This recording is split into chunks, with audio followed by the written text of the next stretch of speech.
Bersyukur sekali pada pagi hari ini kita bisa beribadah kepada Tuhan, baik untuk jemaat yang mengikuti ibadah secara onsite di gereja maupun jemaat yang mengikuti secara online di rumah atau di tempat masing-masing. Mari kita datang kepada Tuhan, kita mohon biarlah Roh Kudus Tuhan boleh melingkupi kita, boleh melawat dan menjamah kita secara pribadi. Sehingga hari ini kita sungguh merasakan perjumpaan secara pribadi dengan Tuhan melalui ibadah kita.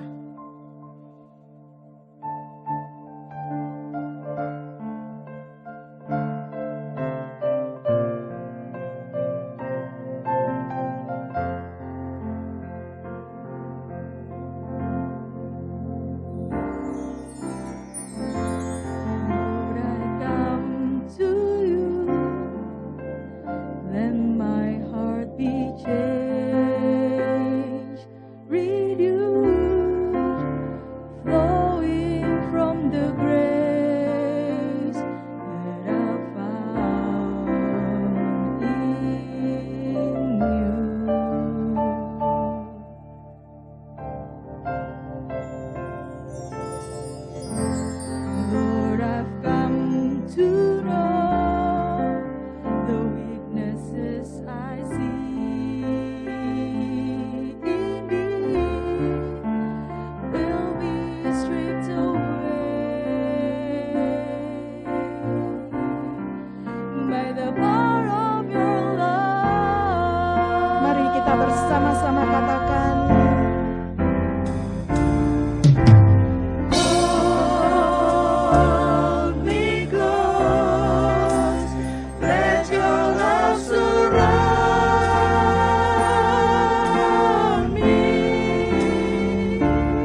kepadanya.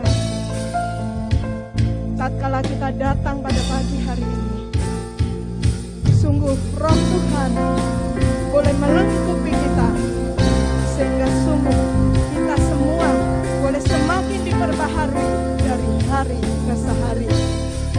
Mari saya mengajak kita bangkit berdiri. Kita katakan dengan segenap hati kita, kasih-Mu melingkupiku Tuhan.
Jemaat yang dikasihi Tuhan Yesus Kristus, mari kita memulai ibadah online di minggu keempat bulan Februari ini dengan pengakuan bahwa pertolongan kita datang daripada Allah, pencipta langit bumi dan segala isinya, yang kasih setianya tidak pernah meninggalkan perbuatan tangannya.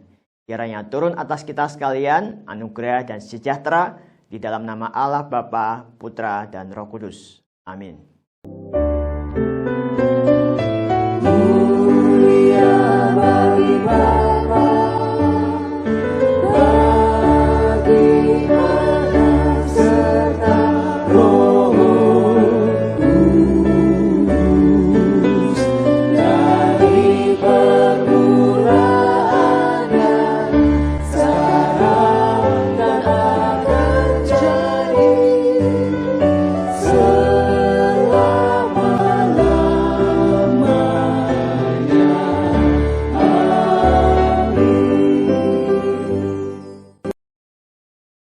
Nas pembimbing kita pagi hari ini terambil dari 1 Petrus 1 ayat ke-18 dan 19 yang berbunyi demikian.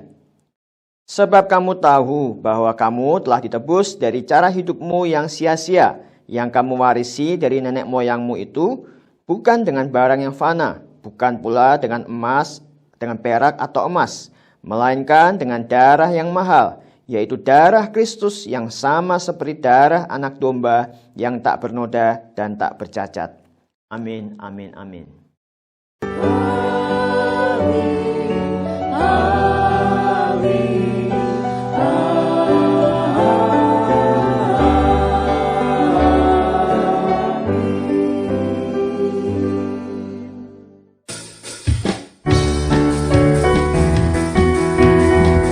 Mari kita mengatakan bahwa Tuhan kita adalah Allah yang hebat. Great is our God.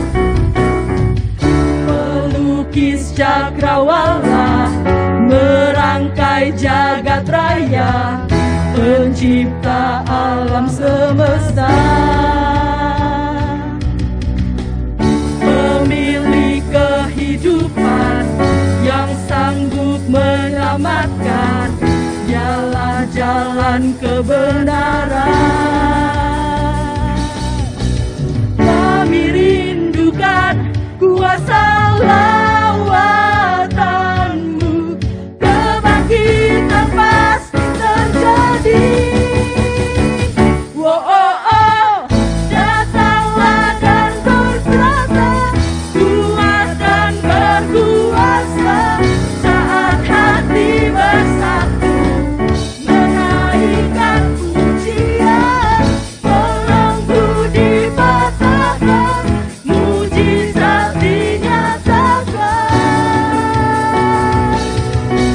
Praise Lord.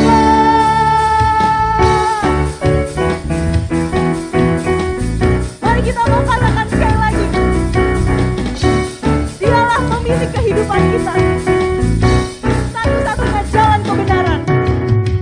Pemilik kehidupan yang sanggup menyelamatkan, dialah jalan kebenaran. Kami rindukan kuasa lawatanmu, kebangkitan pasti terjadi. Oh, oh, oh, datanglah dan bertata, kuat dan berkuasa, saat hati bersatu, menaikkan pujian, belenggu dipatahkan, mujizat dinyatakan. Praise Lord. Kita mau sama-sama bertepuk tangan untuk Tuhan kita.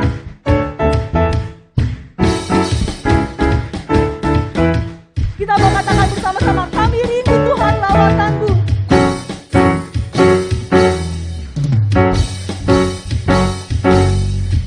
Kami rindukan kuasa lawatanmu, kebangkitan pasti terjadi. Oh, oh, oh, datanglah dan bertata, kuat dan berkuasa, saat hati bersatu, menaikkan pujian, belenggu dipatahkan, mujizat dinyatakan. Praise our God. Kita memberikan soal-soal itu Tuhan kita. Terima kasih, persilakan duduk. Mari sekarang kita akan bersama-sama mempersiapkan hati kita untuk mendengar firman kebenarannya. Karena kita yakin bahwa firman-Nya adalah ya dan amin. Dulu, sekarang, sampai selamanya, firman Tuhan tidak pernah berubah. Dan hari ini kita akan bersama-sama merenungkan apakah firman yang seperti itu masih relevan untuk hidup kita saat ini. Biarlah kita boleh mempersiapkan hati kita untuk mendengar firman-Nya.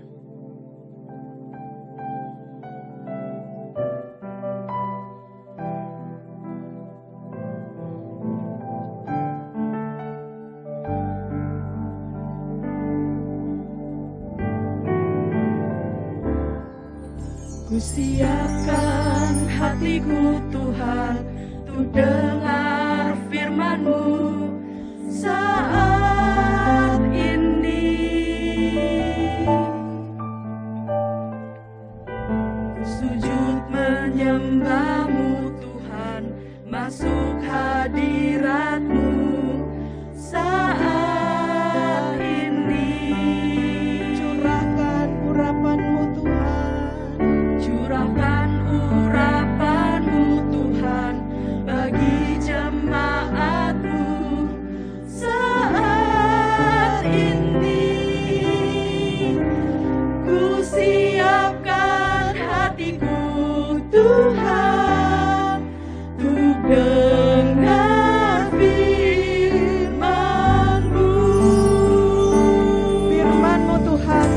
tiada berubah.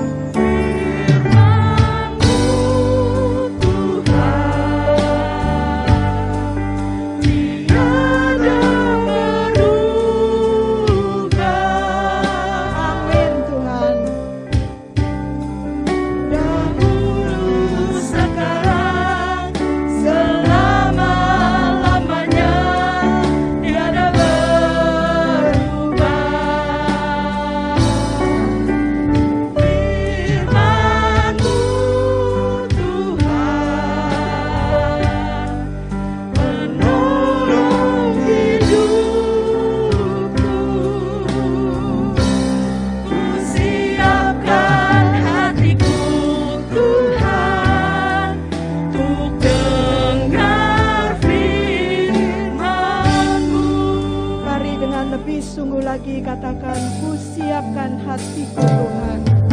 Siapkan hatiku Tuhan untuk dengar firman-Mu saat ini. Ku sujud menyembah-Mu Tuhan, masuk hadirat-Mu saat ini.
Shalom jemaat GKMI Anugerah yang dikasihi Tuhan.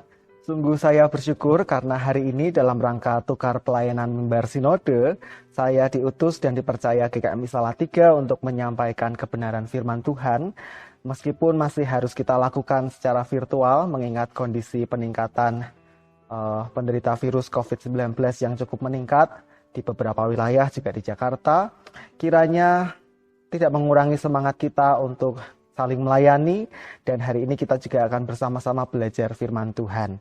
Oleh karena itu saya menyampaikan salam dari tim gembala, majelis jemaat, dan seluruh jemaat GKMI Salatiga untuk jemaat GKMI Anugerah. Kiranya kita dilindungi oleh Tuhan dan hari demi hari kita senantiasa diberkati oleh Tuhan. Sebelum kita membaca dan merenungkan firman Tuhan, mari kita berdoa. Kami mengucap syukur ya Tuhan, karena pada hari ini kami boleh diperjumpakan dalam ruang virtual untuk bersama-sama belajar firman Tuhan.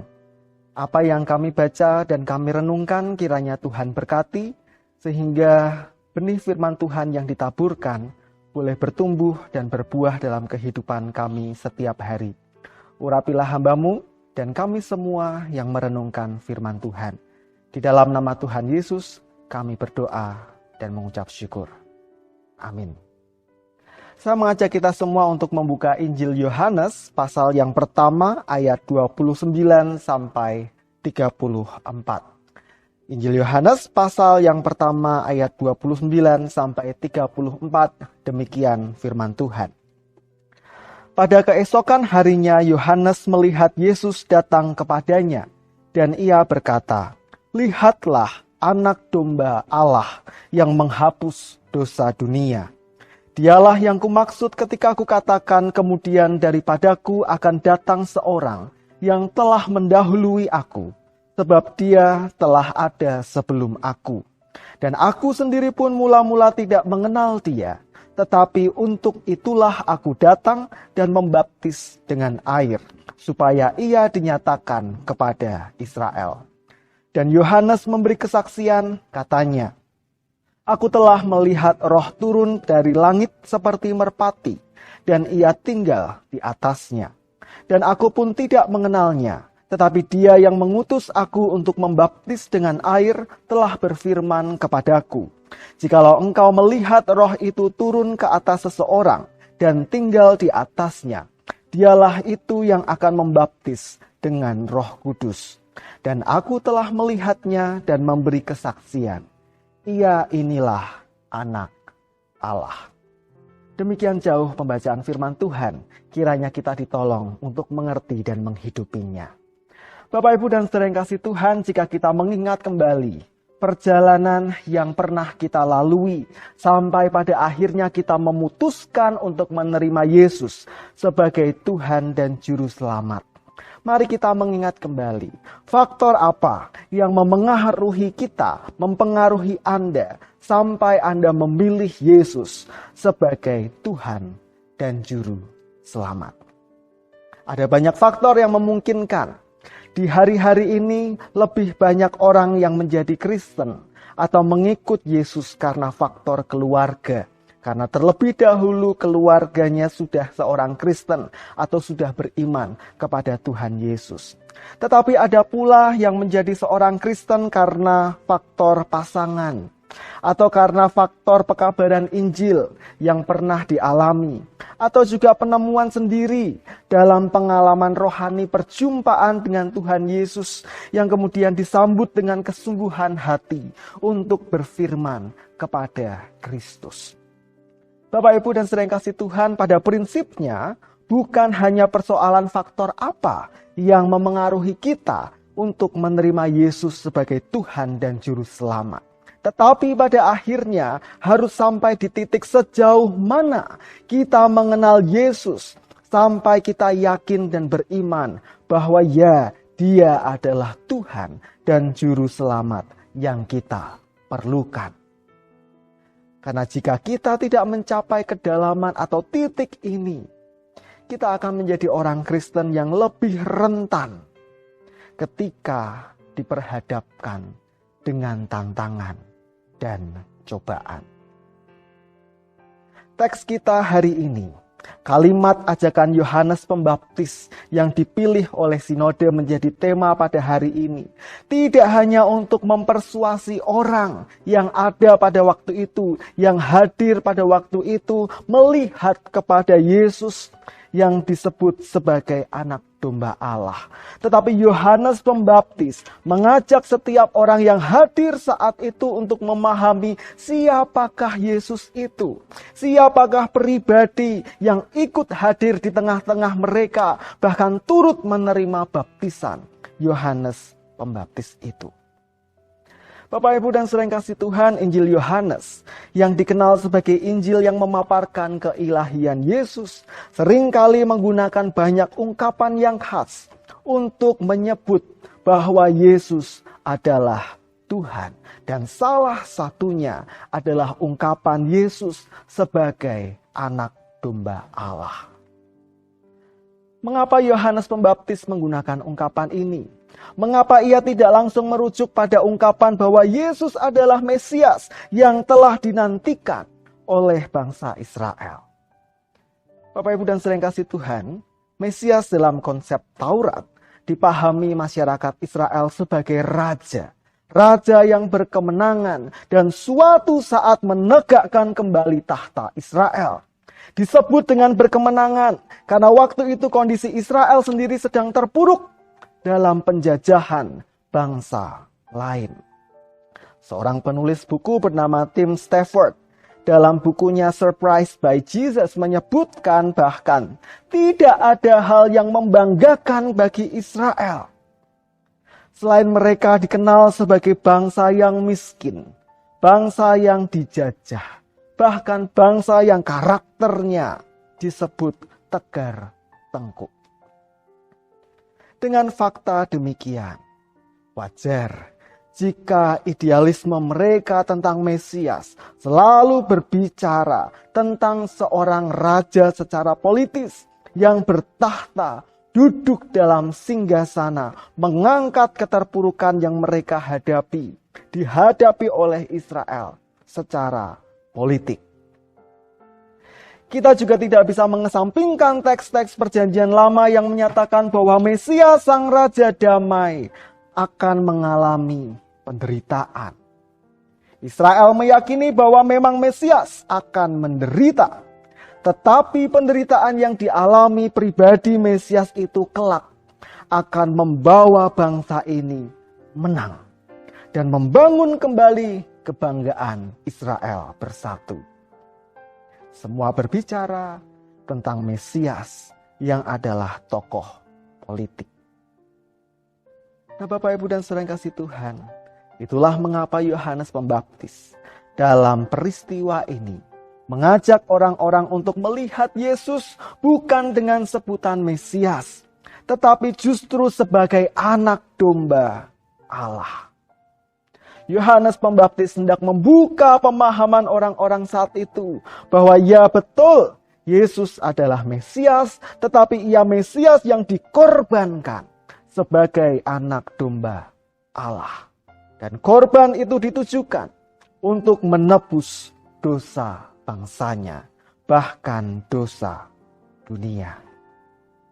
Dalam konsep Yudaisme, orang tidak mengenal dosa pribadi. Dosa selalu dikaitkan dengan kehidupan berbangsa atau disebut dosa nasional, dosa komunitas. Dan Yesus yang adalah Mesias hadir untuk menanggung dan mendamaikan manusia dari dosa itu. Maka ketika Yohanes Pembaptis menyebut Yesus adalah anak domba Allah, ini berarti ada dua implikasinya. Yang pertama, ini berarti Yesus, ia harus mati menjadi korban penebusan dosa. Yesus tidak hanya menderita seperti konsep Mesias dalam teks perjanjian lama yang dihidupi oleh bangsa itu, tetapi Yesus sendiri harus mati sebagai korban penebusan dosa. Dalam konsep perjanjian lama, seseorang yang berdosa harus membawa domba untuk dipersembahkan imam kepada Tuhan. Domba itu harus disembelih, kemudian darahnya dipercikkan di tanduk mezbah sebagai tanda pendamaian antara dirinya dengan Allah. Maka jika Yesus disebut sebagai anak domba Allah, ia harus mati menjadi korban itu untuk mendamaikan manusia dengan Allah. Dan implikasi yang kedua mau mengatakan bahwa pengorbanan Yesus sebagai anak domba Allah membawa pengampunan. Tidak eksklusif atau tidak hanya tersedia bagi siapa yang membawa domba ke bait Allah untuk dikorbankan. Tetapi pengampunan itu ditujukan secara terbuka bagi semua orang yang mau menerima Dia. Ada pengharapan bagi semua manusia berdosa untuk menerima pengampunan hanya dengan percaya kepada Yesus. Hanya dengan menerima Yesus sebagai Tuhan dan Juru Selamat di dalam hidupnya.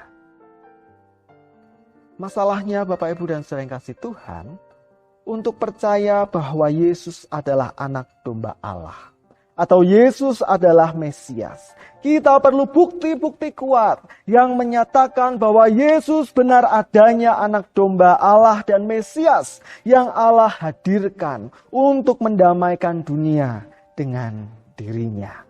Oleh karena itu dalam teks kita paling tidak kita bisa menemukan 3 bukti yang menyatakan bahwa Yesus adalah anak domba Allah yang mengampuni dosa dunia.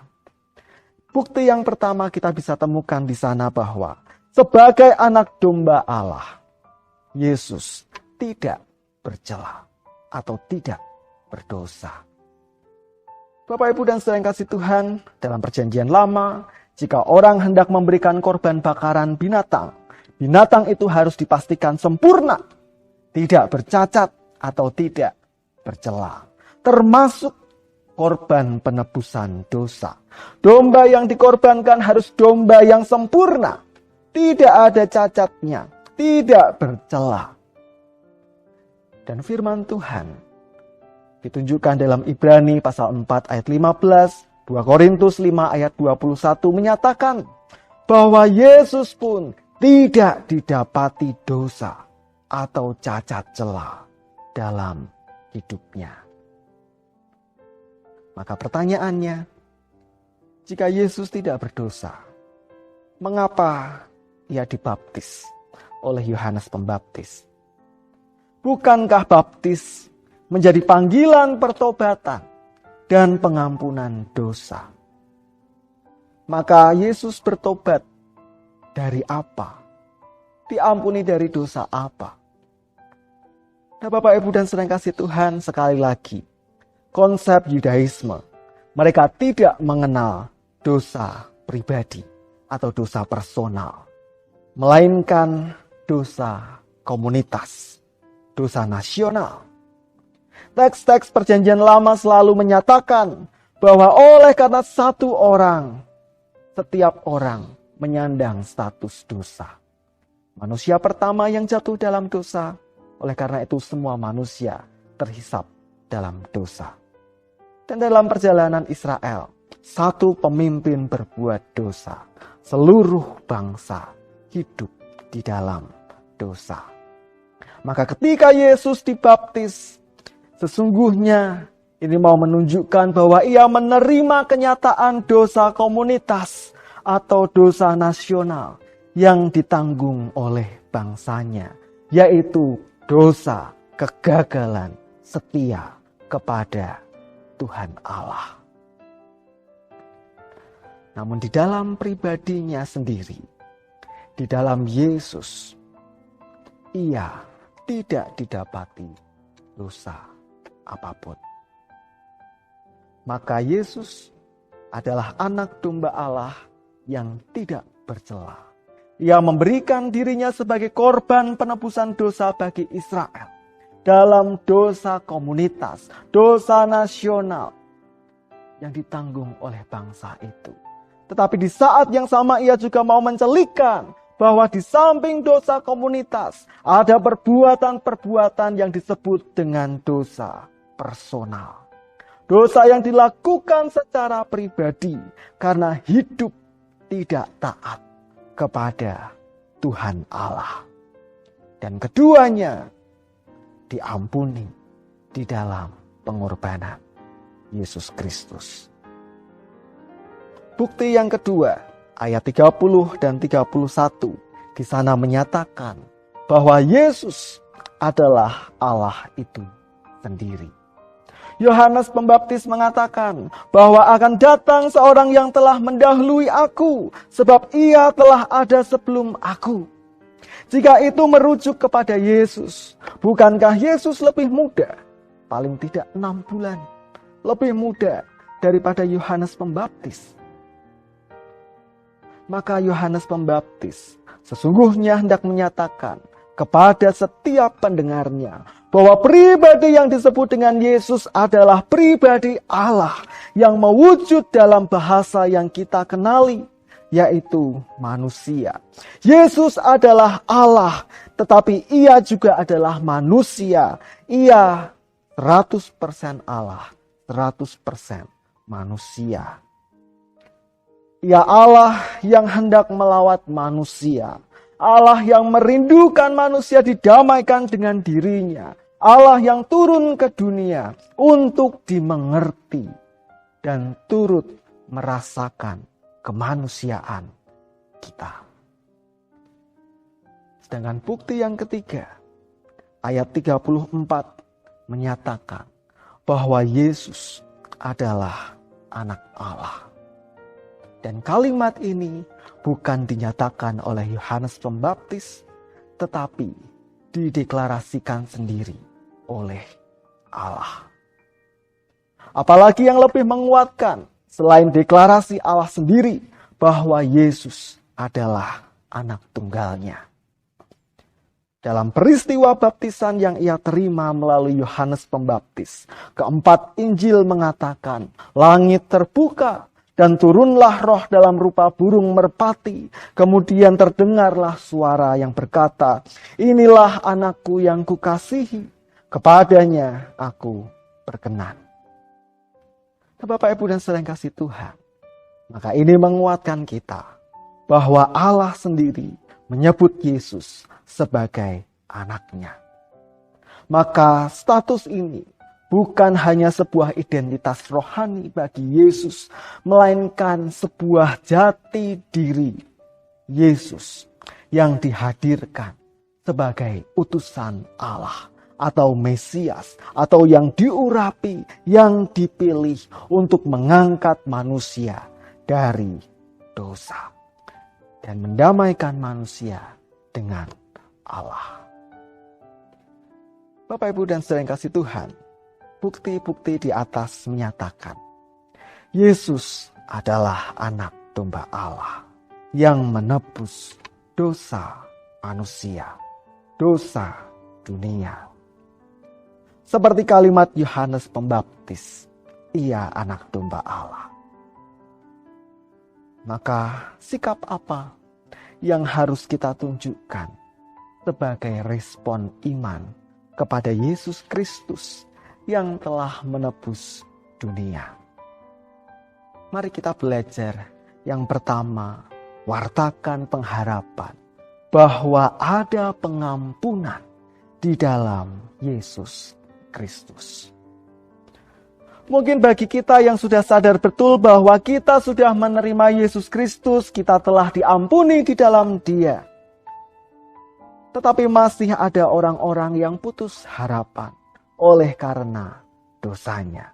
Dan mereka perlu berita ini bahwa di dalam Yesus ada pengampunan.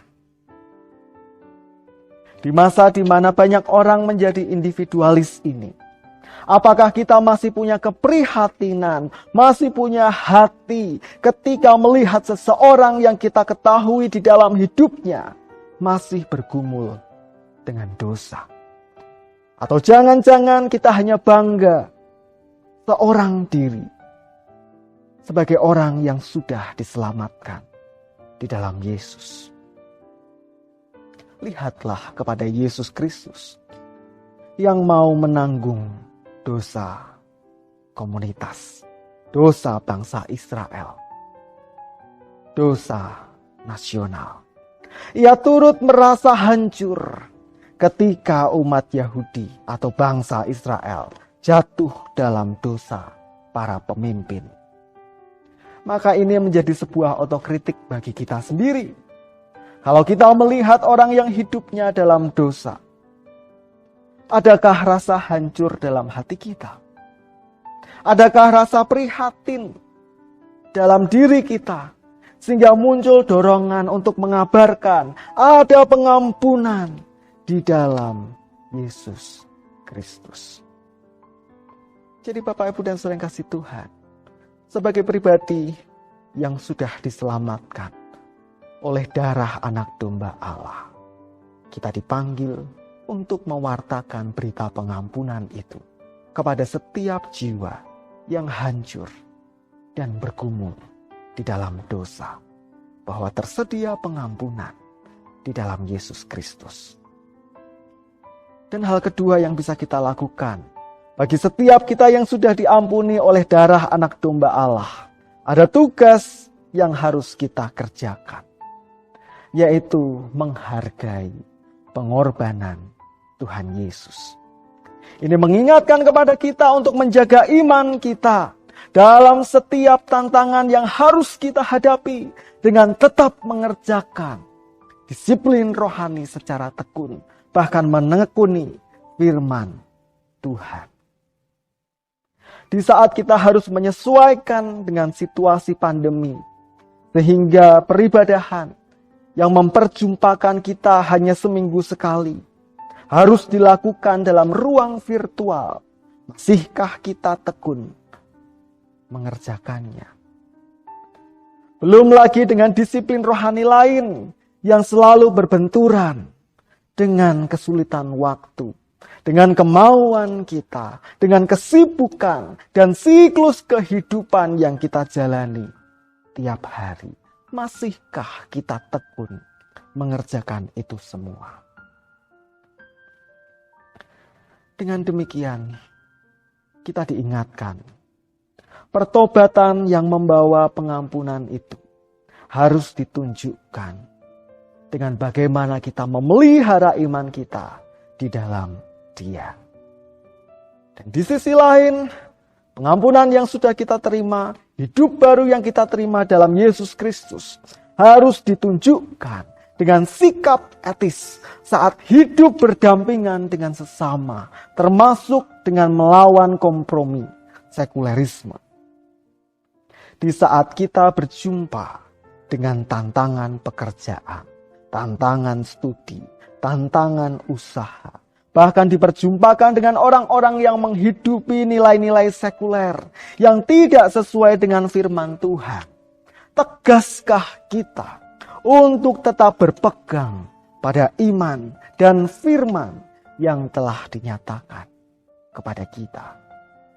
Atau justru kita menjadi pribadi yang melibatkan diri dalam kompromi itu demi mempermudah atau menguntungkan diri sendiri?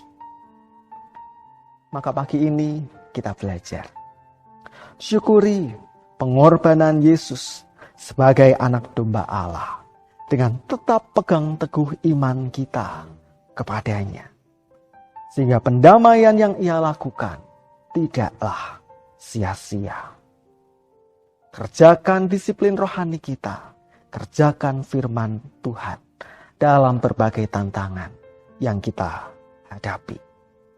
Dan jangan lupa, wartakan kepada setiap orang yang masih Anda dapati hidup bergumul dengan dosa, bahwa tersedia pengampunan bagi orang-orang yang mau bertobat dan menerima Yesus sebagai anak domba Allah. Amin. Mari kita berdoa.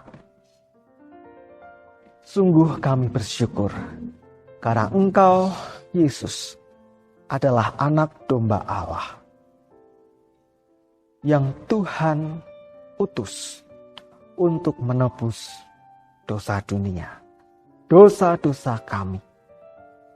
Oleh karena itu ya Tuhan, tolonglah kami untuk menghargai dan mensyukuri pengorbanan yang telah Engkau lakukan dengan hidup setia beriman kepadamu, setia mengerjakan firman-Mu, setia menjaga kehidupan kami sedemikian rupa di tengah tantangan zaman yang kami hadapi. Dan tolonglah kami agar menjadi pribadi-pribadi yang memiliki kerinduan untuk mewartakan pengampunan itu bagi setiap pribadi yang masih bergumul di dalam dosa. Bersyukur untuk firman-Mu yang kami renungkan. Dan biarlah ini menolong kami untuk hidup sebagai murid Kristus yang Engkau pakai mewartakan Injil keselamatan bagi dunia. Di dalam nama Tuhan kami Yesus Kristus, kami bersyukur atas firman-Mu. Amin. Di akhir ibadah ini, mari kita bersama-sama menaikkan pujian bahwa harapan kita hanya ada di dalam Kristus.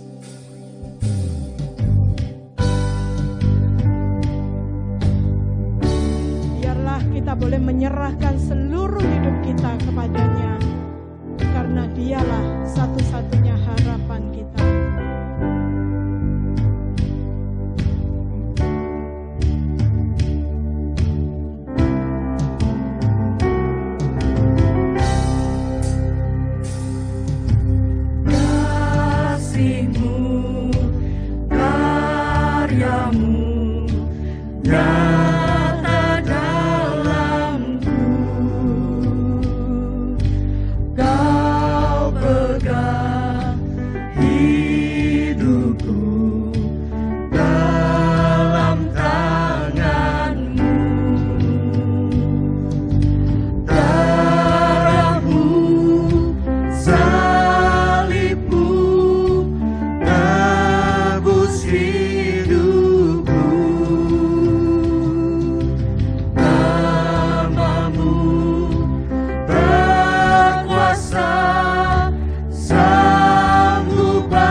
Yesus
jemaat yang dikasihi Tuhan, sebelum kita mengakhiri ibadah online kita siang hari ini, mari saya ajak kita untuk berdoa bersama-sama.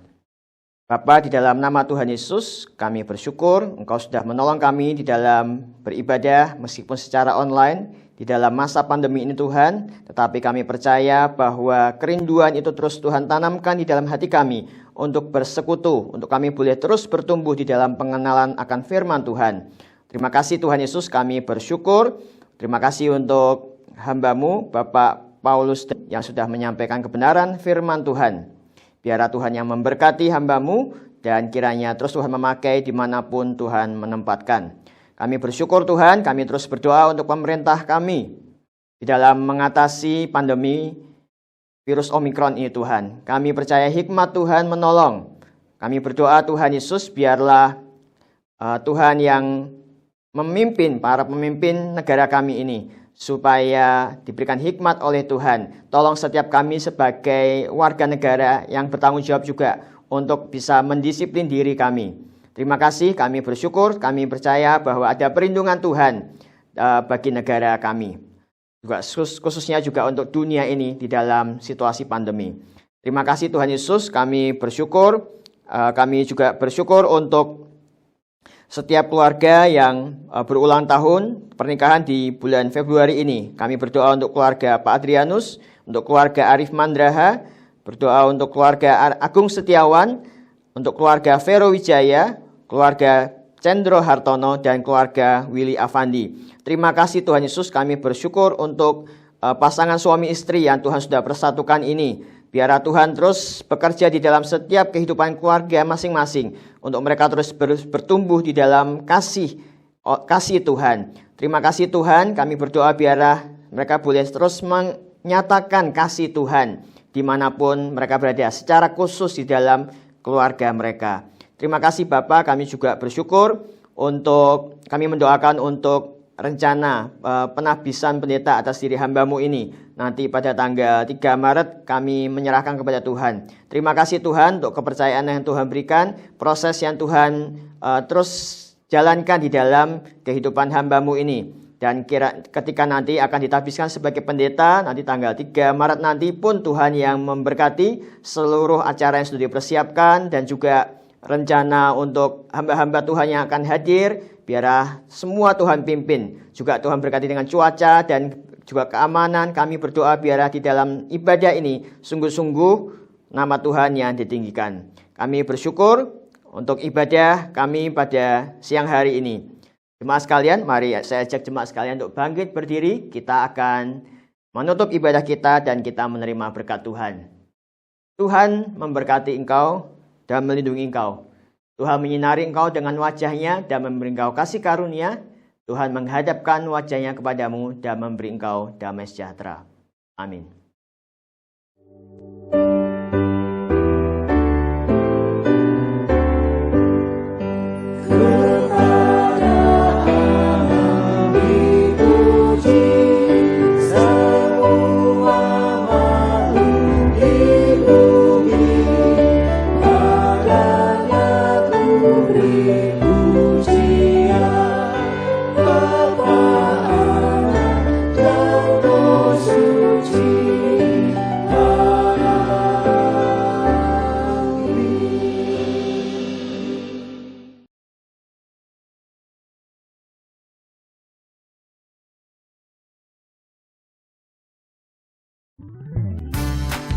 Menurut saya MWC itu sangat penting ya, karena yang pertama itu mempersatukan gereja-gereja Mennonite Anabaptis di seluruh dunia. MWC merupakan satu-satunya keluarga gereja-gereja Mennonite sedunia. Di luar MWC tidak ada lagi jaringan kekeluargaan Mennonite seperti itu. Mennonite itu orang yang sudah melalui banyak malam. Saya ikut sebagai pengunjung gathering MWC ini. MWC inilah gereja-gereja Mennonite sedunia, wadahnya adalah MWC. Selama saya menjadi presiden itu, saya pergi ke daerah-daerah yang sangat miskin di Afrika. Dengan demikian saya merasa Ini peranan GKMI luar biasa besarnya. Kalau mereka itu adalah gereja, maka mereka merasa bahwa mereka itu besar dan mempunyai teman di luar sana. Ada teman-teman yang lebih memperhatikan. Yang pertama, para peserta akan saling bertemu. Kita bisa sharing pengalaman iman dengan para peserta yang berasal dari mancanegara. Yang kedua, generasi penerus kita, kids, teen, dan youth bisa berinteraksi, bertatap muka dengan rekan-rekan sebayanya. Mereka bisa bermain bersama, berolahraga, menyanyi, dan juga sharing pengalaman masing-masing. Dan yang ketiga yang tidak kalah pentingnya adalah kita bisa membina hubungan yang lebih baik dengan kedua sinode yang lain, yaitu JKI dan GITJ. Dan berbagai macam jejaring itu merupakan jalur-jalur kaderisasi kepemimpinan di level internasional yang kita miliki. Karena ada MBC inilah, maka GKMI bisa ikut terlibat dan mendapatkan manfaatnya. Kita bisa saling membuat jejaring saudara-saudara kami dari all around the world ini. Melalui program Yamen, itu pemuda-pemuda kita itu diangkat ke kancah internasional untuk bisa dikenal dan kita bisa mempunyai identitas. Dengan demikian, dengan MBC itu adalah satu-satunya organisasi gereja Tuhan yang Mennonite sendiri, Anabaptis. Kita mempunyai identitas, yaitu gereja Anabaptis di Indonesia. Kita perlu mengucap syukur bahwa Indonesia ditunjuk sebagai penyelenggara MWC meeting yang ke-17 ini. Oleh karena itu kita harus bekerja dengan sungguh-sungguh untuk mensukseskan acara ini. kontribusi yang harus kita berikan kepada MWC itu tidak sia-sia. Jadi manfaatnya untuk GKMI cukup besar. Ya, GKMI sih termasuk salah satu gereja yang rodok gede. Jadilah warga gereja yang bertanggung jawab. Bertanggung jawab itu bukan asal jawab. Mengapa jadi anggota GKMI? Jadilah warga gereja lokal yang aktif, kreatif, kritis. Kita perlu mendukung konversi Mennonite sedunia di Indonesia. Itu menunjukkan bahwa Indonesia toh sanggup juga melaksanakan seperti itu. Dan kami bersyukur dan berterima kasih kepada Tuhan bahwa paling tidak 2 orang GKMI yang menjadi presiden dari gereja Mennonite sedunia.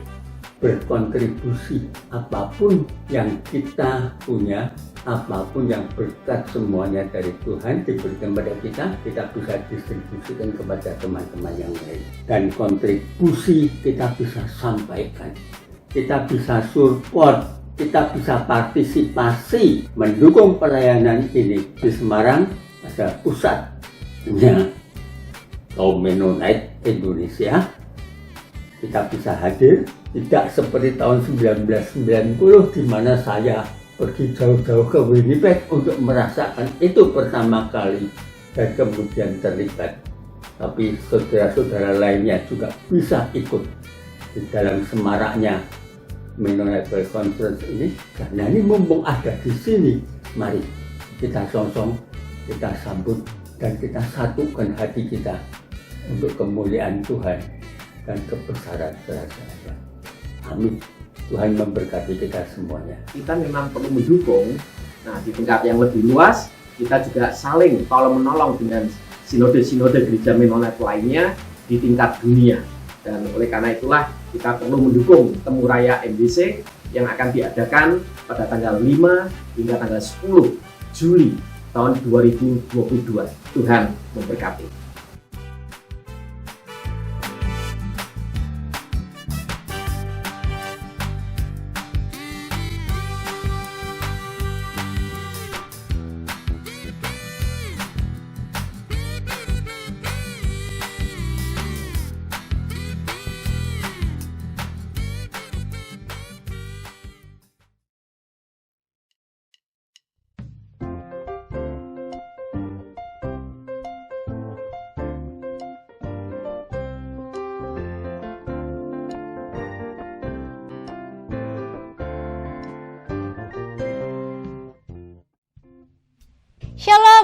Jemaat yang dikasih dalam Tuhan, berikut adalah warta Jemaat GKMI Anugerah 27 Februari 2022. Sehubungan dengan kembalinya tinggi penyebaran pandemi COVID-19 dan ditetapkannya Jakarta menjadi PPKM level 2, maka Majelis Jemaat GKMI Anugerah memutuskan ibadah 1 dan ibadah 2 onsite ditiadakan sampai dengan akhir Februari 2022. Jemaat tetap dapat mengikuti ibadah online melalui YouTube GKMI Anugerah Minggu jam 8 pagi. Segenap hamba Tuhan, majelis dan jemaat GKMI Anugerah mengucapkan terima kasih atas pelayanan Pendeta Paulus Dian Prasetya dari GKMI Salatiga yang telah menyampaikan firman Tuhan pada ibadah online hari ini dalam rangka pelayanan tukar mimbar Sinode GKMI tahun 2022. Bagi jemaat yang ingin memberikan saran atau masukan untuk tim hamba Tuhan dan majelis jemaat GKMI Anugerah dapat menghubungi WA hotline yang tertera pada layar. Bagi jemaat yang punya beban atau pergumulan dan rindu untuk didoakan, tim hamba Tuhan dan majelis jemaat GKMI Anugerah siap membantu dalam pelayanan doa dan konseling. Hubungi kami melalui hotline gereja yang tertera di layar kaca. Kami mengundang Bapak Ibu sekalian untuk mengikuti persekutuan doa via Zoom yang diadakan setiap hari Sabtu pukul 9 hingga 10 pagi. Mari kita bersama mengajak keluarga kita untuk bersyafaat dan menikmati hadirat Tuhan. Selanjutnya kita akan memasuki di dalam pokok doa syafaat. Pokok doa yang pertama, mari kita doakan untuk jemaat yang sakit. Kita doa untuk Bapak Sutikno, Ibu Dharma Putra, Ibu Inka, Ibu Inawati, Ibu Marta BS, Ibu Yangni, dan jemaat yang sedang menjalani isoman karena terpapar COVID-19, kiranya Tuhan Yesus menyembuhkan mereka. Lalu pokok doa yang kedua, kita doakan untuk acara penahbisan Pendeta Muda Eliezer Pranawa sebagai pendeta pada Kamis tanggal 3 Maret 2022 dapat berjalan dengan baik dan lancar. Lalu yang ketiga, doakan untuk penyelenggaraan MWC 2022 di Semarang. Doakan untuk kebutuhan dana yang diperlukan, kiranya Tuhan Yesus yang mencukupkan. Pokok doa yang terakhir, berdoa bagi rencana pemindahan ibu kota negara ke IKN Nusantara di Kalimantan Timur kiranya dapat dipersiapkan dan terlaksana dengan baik.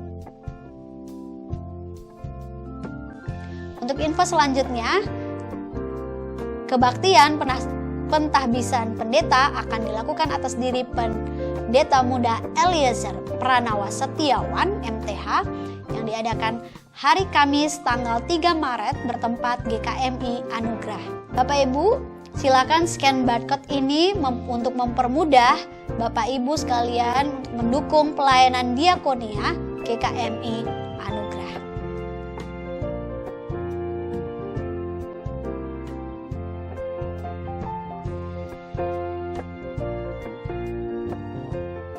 Segenap hamba Tuhan dan majelis jemaat GKMI Anugerah mengucapkan selamat hari Minggu. Tuhan Yesus memberkati.